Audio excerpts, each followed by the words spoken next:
हिंदू धर्म और शास्त्रों में भगवान कार्तिकेय को युद्ध के देवता, साहस और विजय के प्रतीक के रूप में माना जाता है।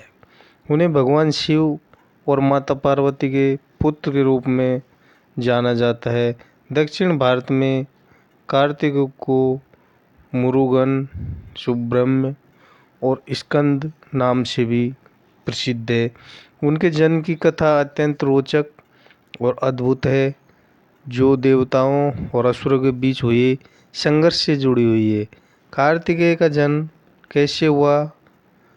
जब बहुत समय पहले की बात है, उस समय में एक शक्तिशाली असुर रहता था जिसका नाम था तारकासुर। उसने बहुत समय तक कठोर तपस्या करके भगवान ब्रह्मा को प्रसन्न किया और उनसे जब ब्रह्मा ने तारकासुर से वरदान के लिए बोला, तो उसने वरदान मांगा कि उसे केवल भगवान शिव के पुत्र ही मार सकें। ब्रह्मा ने यह वरदान दे दिया। तारकासुर को पता था कि उस समय भगवान शिव गहरे तप में लीन रहते थे और उनकी पत्नी सती का देहांत हो चुका था। इसलिए उन्हें लगा कि शिव कभी विवाह नहीं करेंगे और उनका कोई पुत्र नहीं होगा, इस कारण वह लगभग अमर हो जाएगा। वरदान मिलने के बाद तारकासुर ने तीनों लोकों में अत्याचार शुरू कर दिया। उसने देवताओं को स्वर्ग में से निकाल दिया और ऋषियों की तपस्या में बाधा डालने लगा। देवता बहुत परेशान हो गए और समाधान के लिए ब्रह्मा, विष्णु और शिव की शरण में गए। देवताओं को पता चला कि तारकासुर का वध केवल भगवान शिव का पुत्र ही के द्वारा संभव है, लेकिन उस समय भगवान शिव तो गहन तपस्या में लीन थे। इस समय माता पार्वती, जो हिमालय की पुत्री थी, भगवान शिव को पति के रूप में प्राप्त करने के लिए कठोर तपस्या कर रही थी। उनकी तपस्या से प्रसन्न होकर अंततः भगवान शिव ने उनसे विवाह कर लिया। यह विवाह अत्यंत दिव्य और भव्य था। देवताओं का विश्वास हो गया कि अब जल्दी भगवान शिव को पुत्र जन्म लेगा, जो तारकासुर का अंत जरूर करेगा।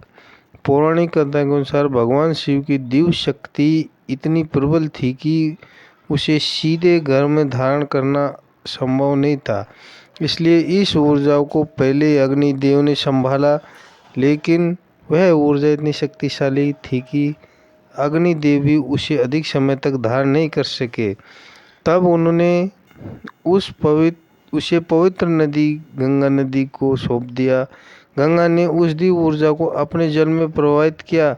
वह ऊर्जा एक स्थान पर सरकंडों के वन में स्थिर हो गई, जिसे सरवण कहा जाता है।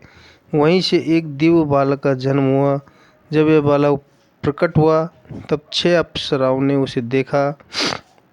ये 6 देवियां थीं, जिन्हें कृतिकाएं कहा जाता है।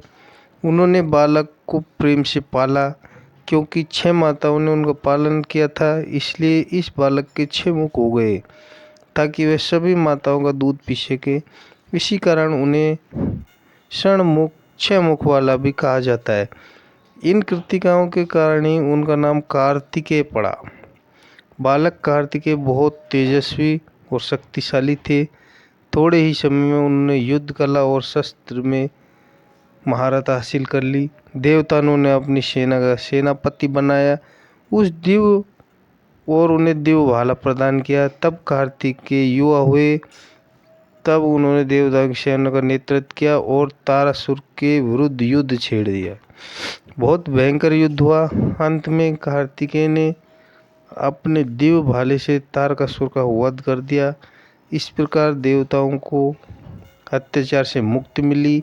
वो तीनों लोकों में शांति स्थापित हुई। भगवान कार्तिकेय को साहस, शक्ति और विजय का देवता माना जाता है। आपको हमारी कहानी पसंद आए तो वीडियो को लाइक और चैनल को सब्सक्राइब ज़रूर करें। मिलते ऐसी रोचक कहानियाँ लेकर, तब तक आप हमारे वीडियो को सुनते रहिए।